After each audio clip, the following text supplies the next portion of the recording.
stuff. I had a wild spiritual experience. I never really share this, but I had a really wild experience once in middle school that let me know that God was real. My father was supposed to pick me up from some after school curricular activity thing, and I remember it kept getting darker and darker and darker. It had to be like the fall, um, and I remember the janitor asked me to step outside to wait for my parents because he had to lock the school.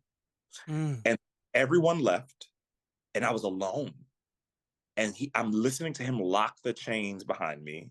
mm. And there's a parking lot and the woods and one long street.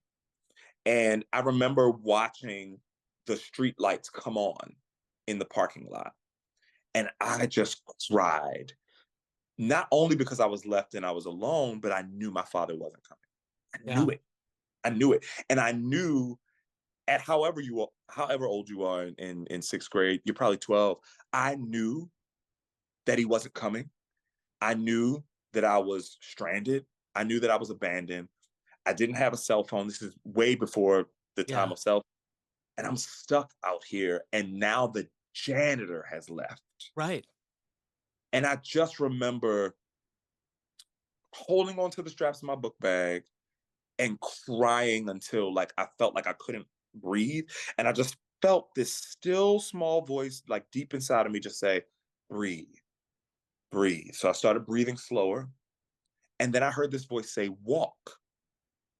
And I just started walking. I walked across the parking lot. And now there's the woods and the street. And I just hear, take a left. And I'm like walking down the street, take a right, take a left. I had no idea how long I was walking. All I knew is how I felt, which was deeply alone. And I end up in this neighborhood. And I'm also oddly aware that I'm a young Black boy in like an all white neighborhood. And that's another sense of like danger and aloneness. Yeah. And I hear the voice say, go up to this door and knock. So I go up to this door and I knock. And it takes a while for somebody to come to the door. And when the door opened, it was my grandmother. It was my father's mother. She was a traveling nurse. And she was at this woman's house that was a client of hers. And she looked at me like she saw a ghost. She's like, what are you doing here? And she's like looking behind me. She's like, where's your mother? Where's your father? How did you end up here? And I didn't even have the words. I'm like, ah! Like I finally just like let it all out. And I like hold her and she's consoling me. And I'm crying and I'm crying and I'm crying. And she eventually realizes what's happening. She calls my mother, who was a teacher at the time in the inner city school. My mother is like Mother Courage. So anytime there's like the worst neighborhood, that's where she wants to work. So she was a first grade teacher at the time. And uh they called the office and my mother came to the phone. And sure enough, she was also stranded.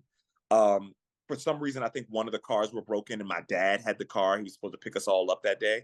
And Right. he disappeared. We didn't see him for weeks. And one of the things that my dad would do when he was on a binge is he wouldn't want us to see it. Right. So he would just Disappear.